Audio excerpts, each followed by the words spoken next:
Accident అనేది ఏదైనా ఎవరైనా ఇంటెన్షనల్ గా చేసే కార్యక్రమం కాదు. ఒక గొర్రెల కాపరి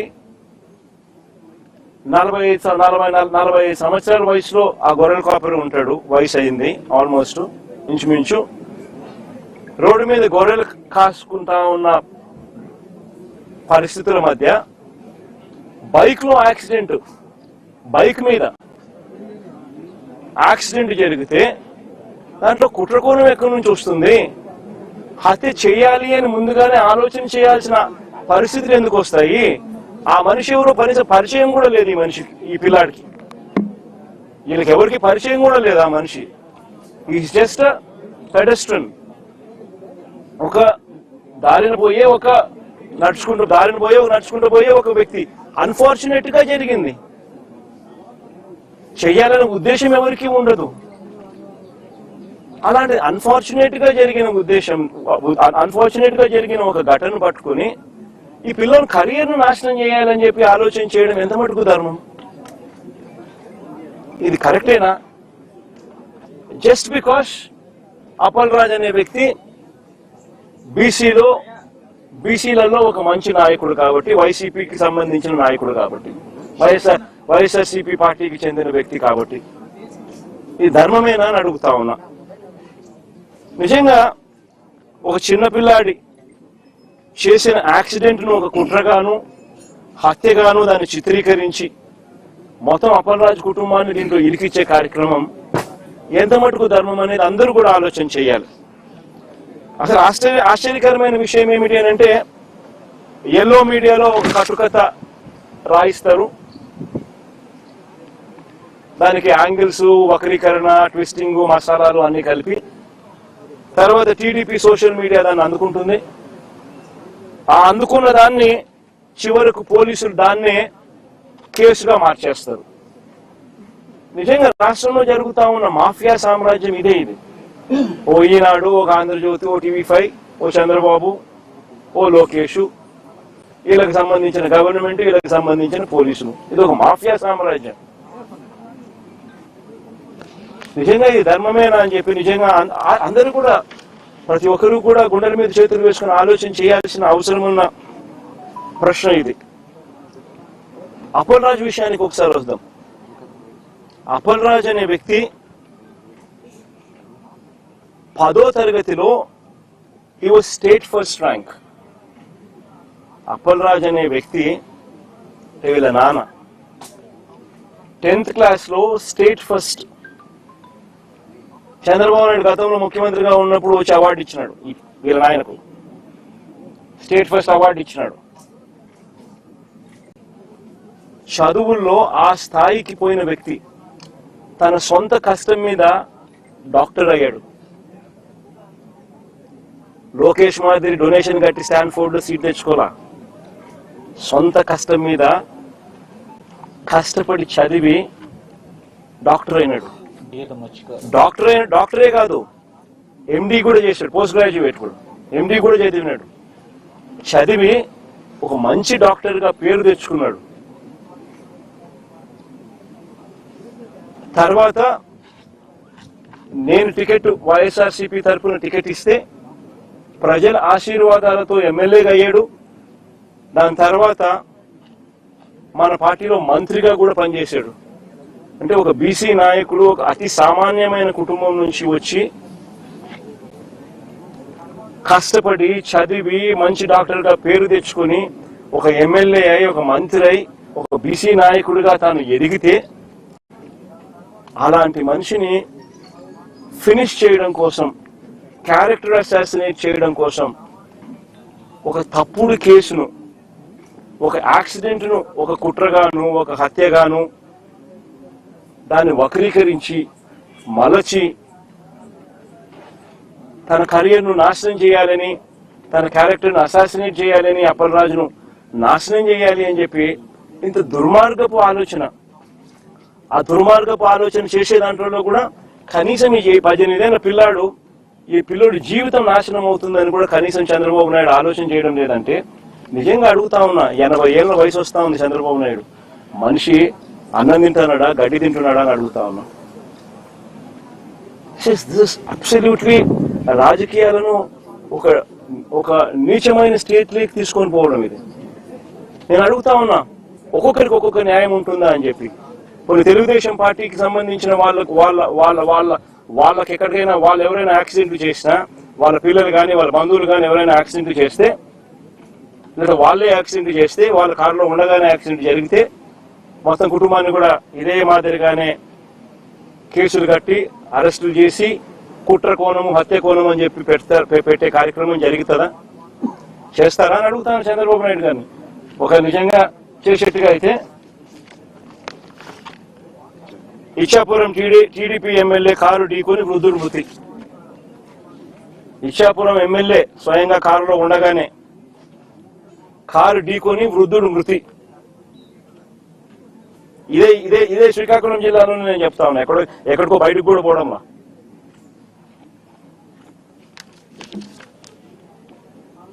(31/12/2024). ఇంకో కేసు కూడా ఏదో ఉంది కదా, పాతపట్నం ఎమ్మెల్యే మామిడి గోవింద్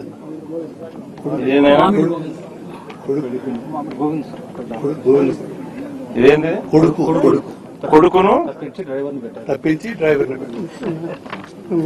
పాతపట్నం ఎమ్మెల్యే ఇదే జిల్లాలోనే ఇదే తెలుగుదేశం పార్టీకి సంబంధించిన పాతపట్నం ఎమ్మెల్యేకి సంబంధించిన మరో కార్ యాక్సిడెంట్. మళ్ళా వాళ్ళలో అక్కడ ఎవరిని అరెస్ట్ చేసినారు?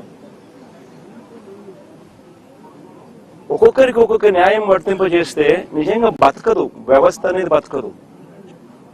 ఒక చెడు విత్తనాలు నాటుతా ఉన్నారు. ఈ చెడు విత్తనాలు రేపొద్దున వృక్షాలు అవుతాయి. మీరు ఏదైతే నాటుతా ఉన్నారో రేపొద్దున అది ఒక వృక్షమై మొత్తం సిస్టమ్ ని నాశనం చేస్తుంది.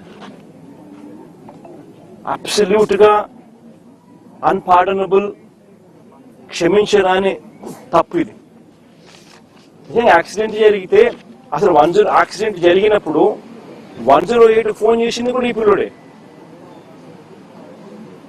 108 ఫోన్ చేసింది ఈ పిల్లోడే. మరి నిజంగా చెడు ఉద్దేశం ఉంటే ఈ పిల్లోడు ఎందుకు 108 ఫోన్ చేస్తాడు? 108కు ఈ పిల్లోడు ఫోన్ చేయడమే కాదు, సిపిఆర్ కూడా, అంటే వాళ్ళ నాన్న డాక్టర్ కాబట్టి ఈ పిల్లోడు కూడా చూసి సిపిఆర్ చేస్తే, అంటే చెస్ట్ సిపిఆర్ అంటే ఫుల్ చెస్ట్ హార్ట్ పంప్ చేసే సిపిఆర్ది వాళ్ళ నాయన చేయడం చూసి ఆరాటపడి ఆ మనిషిని బతికించాలని చెప్పి సిపిఆర్ కూడా చేసినాడు అందరి ముందర. జరిగేదంటే అందరి ముందర జరుగుతాన్న విషయాలే. అంటే ఆ మనిషిని కాపాడడం కోసం తాపత్రయపడ్డాడు. 108 ఫోన్ చేసినాడు. మన పోలీసులకు ఆ తర్వాత ఇన్ఫార్మ్ చేసింది కూడా ఈయన నాయనే. మరి ఎవరైనా కూడా దాన్ని కప్పాలనో ఇంకొకటి చేయాలనో ఎవరు తాపత్రయపడాలా? ఒక అన్ఫార్చునేట్ ఇన్సిడెంట్ జరిగింది. ఒక అన్ఫార్చునేట్ ఇన్సిడెంట్ లో అందరూ కూడా కాపాడే ప్రయత్నమే చేస్తున్నారు తప్పనిచ్చి, దానికి బాధపడుతున్నారే తప్పనిచ్చి అయితే ఎవరు కూడా వాళ్ళ తప్పు లేదు. పాపం చేయగలిగింది ఏముంది? దాన్ని రాజకీయం చేయడం కోసం అని చెప్పి ఎంత దారుణంగా వీళ్ళు బిహేవ్ చేస్తా ఉన్నారు అని అంటే నిజంగా ఆశ్చర్యంగా అనిపిస్తుంది నాకైతే. ఇదే చంద్రబాబు నాయుడు గారు, నేను అడుగుతా ఉన్నా, ఈయన చేసింది ఏంది? యాక్సిడెంట్ లో మరణించిన ఆ వ్యక్తి, యాక్సిడెంట్ లో గొర్రెలు కాపరి మరణిస్తే దాన్ని రాజకీయం చేసేందుకు చంద్రబాబు నాయుడు ఏం చేసినాడు? పాఠశాలదని యాదవ్ మంత్రిని పంపిస్తాడు ఇక్కడ. పాఠశాలదని ఒక యాదవ్ మంత్రి ఇక్కడికి వచ్చి ఈడ ర్యాలీలు చేయిస్తాడు కులాల మధ్య చిచ్చు పెట్టేదానికి. ధర్మమేనా ఇది? అంటే ఏ పక్కైనా మత్స్యకారుడే కదా, అంటే ఇల్లు కొట్టుకొని సావని ఆయన. అంటే ఏం తప్పు చేసినాడు ఈ పిల్లోడు? ఒక యాక్సిడెంట్ జరిగింది, పొరపాటున జరిగిన దానికి నిజంగా మనసులో ఎవరైనా ఉంటే వాళ్ళతో ఇద్దరితో కూర్చోబెట్టుకొని పొరపాటు జరిగిందమ్మా, కాంపెన్సేషన్ ఇంతకన్నా ఇంత ఎక్కువ ఇస్తామమ్మా, నీ కుటుంబాన్ని పూర్తిగా మేమే అన్ని రకాలుగా చూసుకుంటామమ్మా అని చెప్పి వీళ్ళతో భరోసా ఇప్పించాలి. నిజంగా అప్పలరాజు కూడా ఆ పని కూడా చేయడానికి కూడా ముందు కూడా పోయినాడు పాపం, మంచి ఉద్దేశంతో మంచి మనసుతోనే. ఇప్పుడు వీళ్ళు ఏం చేస్తా ఉన్నారు, దీన్ని రాజకీయం చేసి చెడగొట్టి వాళ్ళకి జరిగే మంచి కూడా జరగకోకుండా రాజకీయంగా ఒక యాదవ్ మంత్రిని ఇంటికి పంపించి ఒక యాదవ్ను అప్పలరాజు అంటే ఓ మత్స్యకారుడు ఈ పిల్లోడు 18 ఏళ్ళ పిల్లోడు కుట్ర చేసినాడంట, హత్య చేసినాడంట అని ర్యాలీలు. నిజంగా నేను అడుగుతా ఉన్నా, ఇదే చంద్రబాబు నాయుడు గారిని అడుగుతా ఉన్నా, నీకు మనిషివా రాక్షసుడివా అన్నది ఒకసారి నువ్వు ఆలోచన చేసుకోవాలా అని చెప్పి చంద్రబాబు నాయుడు గట్టిగా నిలదీస్తూ అడుగుతా ఉన్నా.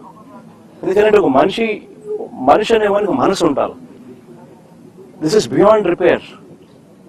అంటే ఒక ఏ ఇన్సిడెంట్ అయినా కానీ వదలకూడదు, దాన్ని ట్విస్ట్ చేయాలా, వక్రీకరించాలా, ఎవరినైనా నాశనం చేయాలా, నీ రాజకీయ అవసరాల కోసమైనా ఆలోచన చేయడం దుర్మార్గం అనిపించడం లేదా మీకు? Absolutely disgraceful. నిజంగా అడుగుతాను, ఇదే యాదవుల మీద చంద్రబాబు నాయుడు గారికి నిజంగానే ఇంత ప్రేమ ఉంది అన్నమాట పోనీ వాస్తవమేనా అంటే అది లేదు. మన ప్రకాశం జిల్లాలో యాదవులు గొర్రెలు కాస్తా ఉంటే, కొన్ని పొలాల్లోకి పోయి ఏదో గొర్రెలు కాస్తా ఉంటే చంద్రబాబు నాయుడుకి సంబంధించిన వాళ్ళు యాదవ్ను కొట్టినారు ప్రకాశం జిల్లాలో. It's been reported. కొడితే కేసు ఎవరి మీద పెట్టినారు తెలుసా? కొట్టడం మీద కాదు, యాదవుల మీద కేసు పెట్టినారు.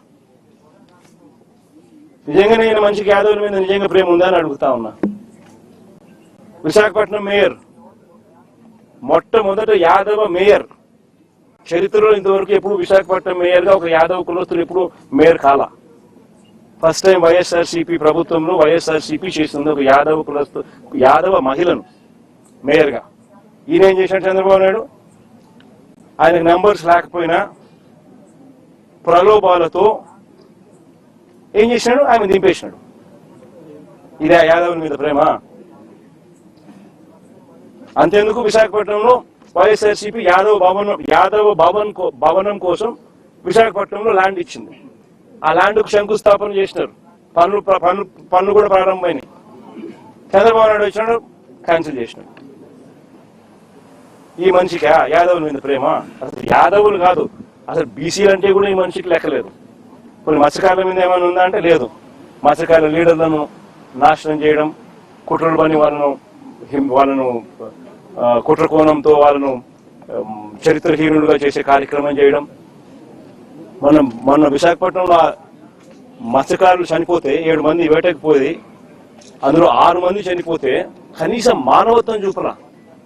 ఒక మంత్రి పోలే కనీసం ఆ ఇళ్ళకాడికి వాళ్ళని కనీసం ఓదార్చడానికి. పోయింది జగన్ అక్కడికి. ఈ మనిషి ఎవరి మీద ప్రేమ లేదు. అసలు పేదవాడు అనే పేదవాడి మీద అసలు ప్రేమే లేదు ఈ మనిషికి. బీసీలను ఓట్ బ్యాంక్ కింద వాడుకుంటాడే తప్ప బీసీల మీద ఏమాత్రం ప్రేమ లేదు. నిజంగా బీసీల మీద ప్రేమ ఉంటే